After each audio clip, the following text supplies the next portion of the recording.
दोस्तों, आपने कभी सोचा है कि आप मंदिर जाओ और मंदिर जा कर के आप 10 रुपये वहाँ चढ़ाओ और 10 रुपये की रसीद लो? नहीं सोचा, किसी ने नहीं सोचा। लेकिन क्या आप लोग को नहीं लगता ऐसा होना चाहिए? जैसे कि हम मार्केट में कोई सामान खरीदने जाते हैं और वहाँ पर उसका रसीद लेते हैं ताकि कोई गड़बड़ी ना हो, वो पैसे का सही यूज़ हो, इसलिए हम ऐसा करते हैं। लेकिन मंदिर में क्या हम ये काम करते हैं? या मस्जिद गुरुद्वारा में, मस्जिद में मुस्लिम जाते हैं तो वो ऐसा करते हैं?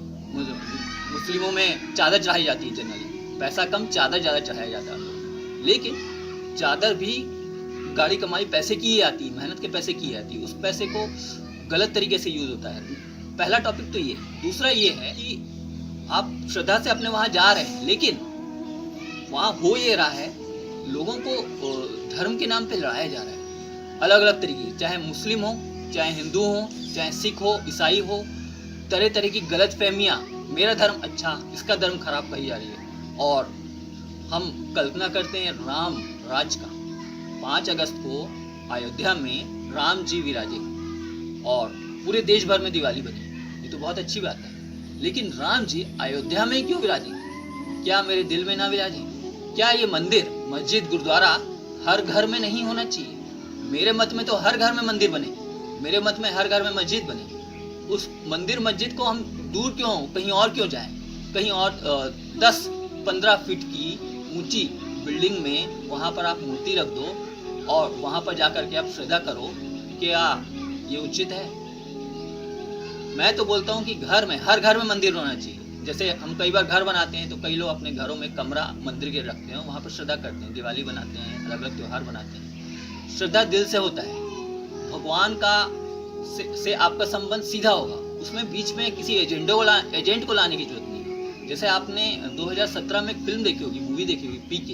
इस मूवी का चर्चा मैं इसलिए कर रहा हूँ, उस मूवी में बहुत लॉजिकल तरीके से समझाया गया है कि रॉन्ग नंबर और राइट नंबर, ये 2 चीज़ बताई गई है। उस मूवी के जरिए ये बताया गया है कि किस तरीके से लोगों को धर्म के नाम पे लड़ाया जाता है। दुख इस बात का ज़्यादा मुझे होता है दोस्तों, आप पैसा डालते हो वहाँ तक भी सही है, लेकिन उसके बाद ये मेरा दुश्मन, वो मेरा दुश्मन, हर कोई दुश्मन है, सारे धर्म, मेरा धर्म अच्छा, उसका धर्म खराब, जय श्री राम बोलो और गाली दो, ये एक बहुत आदत हो गई है लोगों को बोलने की। और इतना दुख होता है ये सब चीज़ें सुन करके। क्या मेरा राम ऐसा था? क्या मेरा राम ऐसा है? क्या राम जी के बारे में हम लोग जानते हैं? क्या गीता हमने पढ़ी है?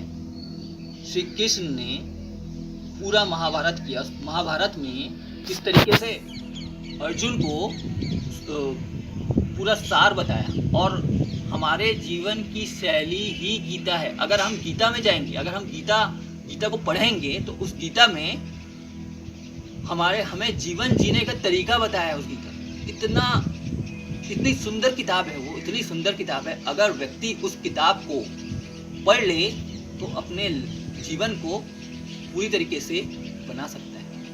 और धर्म यही है, हिंदू धर्म हो, मुस्लिम हो, सिख हो, ईसाई हो, कोई भी धर्म हो, धर्म में कभी मार काट नहीं सिखाया जाता। राम जी के समय में, राम जी के काल में, राम जी का जन्म 745 ईस्वी में हुआ और 945 ईस्वी तक उनका काल था। 200 साल वो रहे। उनके समय में जब वो राजा थे, हर व्यक्ति खुश था। वहाँ ना कोई क्राइम था किसी तरीके का, ना कुछ था, और वो मर्यादा पुरुषोत्तम कहलाते थे। उन्होंने सबको एक नजरिए से देखा और उन्होंने पूरा अपना जीवन अर्पण कर दिया आम जनता के लिए।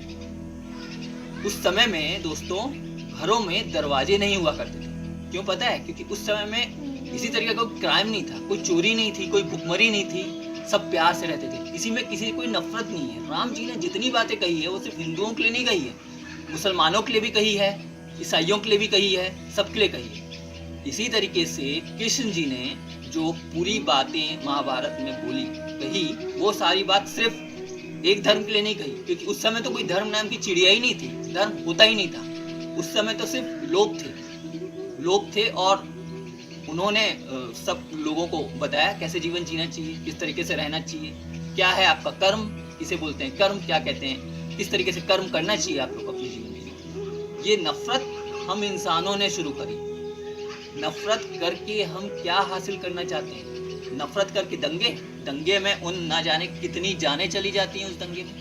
हमारे देश के प्रधानमंत्री हों, चाहे हमारे देश के जितने मंत्री हों, चाहे कोई भी पार्टी हो, सब एक दूसरे को लड़ा रहे हैं।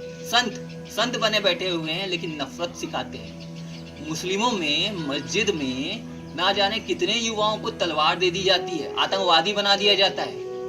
क्या है ये? क्या वास्तव में मुस्लिम धर्म वही है? मुस्लिम धर्म आतंकवाद सिखाता है? क्या आतंकवादी होते हैं हर मुस्लिम?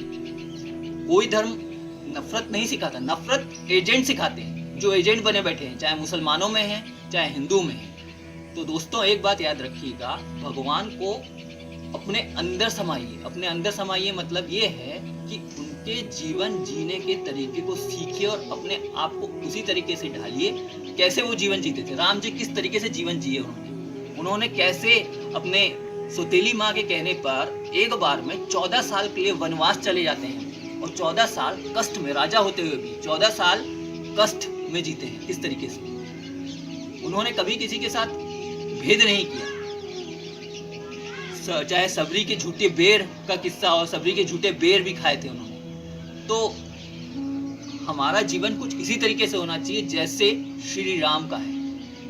तो दोस्तों मैं यही बात आप लोग से कहना चाहता हूँ अपने एपिसोड के जरिए। दूसरी बात यह है कि ये पूरे एपिसोड को मैं 3 वीडियो में 3 चरणों में आप लोग के सामने लेके आऊँगा, क्योंकि थोड़ा ये लंबा मुद्दा है और पूरा डिटेलिंग हम लोग करेंगे इसके बारे में, पूरा डिटेलिंग आपको बताएंगे।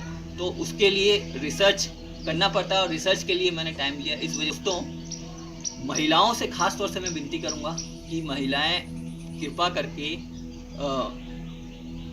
श्रद्धा करें, लेकिन पैसे को अगर इस्तेमाल करना है किसी गरीब बच्चे को दान करें, किसी गरीब बच्चे को शिक्षा उसका ले लें। पुरुष भी इसमें आते हैं, सिर्फ महिलाएं नहीं, पुरुष भी इसमें आते हैं। कई लोग लाखों रुपए अपना डाल देते हैं मंदिर में, लेकिन वो मंदिर कहाँ काम आ रहा है, वो मंदिर में क्या हो रहा है, क्या आप लोग को पता है? नहीं पता। तो उसका पूरा डिटेलिंग हम और भी अच्छे तरीके से आप लोग के सामने लेकर के आएंगे। 2nd और 3rd एपिसोड, राम मंदिर, माँ राम मंदिर, मस्जिद, गुरुद्वारा क्यों हम ना जाएं, क्यों हम मंदिर अपने घर में ही बना लें। मेरा कहना यही है, हर व्यक्ति को मंदिर अपने घर में ही बना लेना चाहिए। तो आज के लिए मैं विदाई लूँगा दोस्तों। अगली बार 2nd एपिसोड, इसके आगे हम चरणबद्ध तरीके से लेके आपके सामने आएंगे। हो सके तो कल परसों में हम तीनों एपिसोड खत्म कर देंगे। आप लोगों को समझाएंगे क्यों पैसे को गलत जगह आप इन्वेस्ट ना करें। धन्यवाद दोस्तों।